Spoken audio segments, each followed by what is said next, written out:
Vamos começar hoje a falar sobre a Terra Santa. Meu Deus, quantas autoridades discorreram e discorrem sobre a terra de Jesus. Quanta emoção também tocar os lugares do Santo da Terra, Jesus Cristo. Quando Moisés parte para o Egito, passados 40 anos, apareceu-lhe no deserto do Monte Sinai um anjo, na chama de uma sarça ardente. Moisés, admirado de uma tal visão, aproximou-se para examinar, e a voz do Senhor lhe falou: Eu sou o Deus de teus pais, o Deus de Abraão, de Isaque e de Jacó.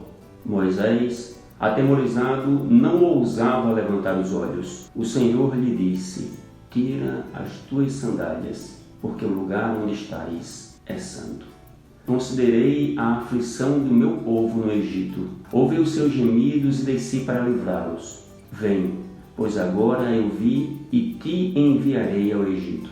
Teremos como uma compilação que o padre Eduardo elaborou, chamado Guia do Peregrino. Vamos abordar a divisão do Império de Alexandre, 323 a 281 a.C., o tempo dos Macabeus, a sociedade no tempo de Jesus e muito mais. Diz Padre Eduardo: visitar a Terra Santa é uma experiência única.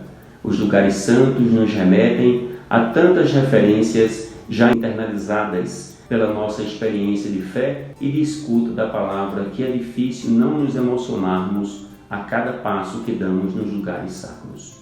Parece que eles já nos são familiares pelas inúmeras vezes que ouvimos falar deles. É como voltar para casa, uma casa que nunca vimos antes, mas que já estava dentro de nós. Ressoa dentro de nós a mesma pergunta dos discípulos de João para Jesus: Mestre, onde moras? Jesus diz: Vinde e vede. E aqui estamos, para ver, para fazer a melhor experiência em nossa peregrinação. Convém um pouco do contexto da vida de Jesus. Assim, as nossas visitas serão uma verdadeira imersão nos lugares e na palavra sagrada que ilumina a nossa vida. Montefiore, no livro Jerusalém, que também recomendamos a leitura, diz que Jerusalém é a casa do Deus único, a capital de dois povos, o templo de três religiões, e é a única cidade a existir duas vezes, no céu e na terra.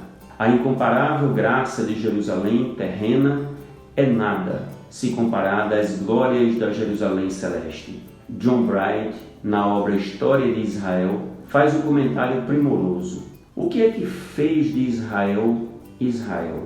O que o fez diferente de seus vizinhos? Não foi a língua, nem o habitat, não foi só a experiência histórica, nem a cultura material, mas a fé. A fé é descrita por Santo Agostinho. Ter fé é assinar uma folha em branco e deixar que Deus nela escreva o que quiser.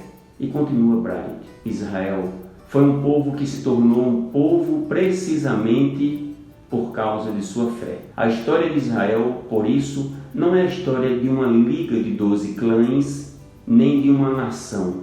É a história de uma fé e de seu povo. Quanta riqueza nessas palavras! Pois bem, como primeiro ponto, vamos abordar Alexandre o Grande, que havia conquistado o Império Aquemênida em pouco tempo e morrera jovem, deixando sem herdeiros um extenso império de cultura, parcialmente helênica. Em vista disso, seus generais terminaram por lutar na tentativa de obter supremacia sobre o império deixado. Seleuco, um de seus generais, estabeleceu-se na Babilônia em 312 a.C., data da fundação do Império Seleucida. Ele governou não somente a Babilônia, mas a gigantesca parte oriental do Império de Alexandre. Seleuco obteve controle sobre a Anatólia Oriental e sobre a parte norte da Síria. Nessa última área, fundou uma nova capital em Antioquia, cidade a qual deu o nome do pai. O Império de Seleuco alcançou sua extensão máxima após a morte de seu aliado de longa data, Licímaco, na Batalha de Corupédio, em 281.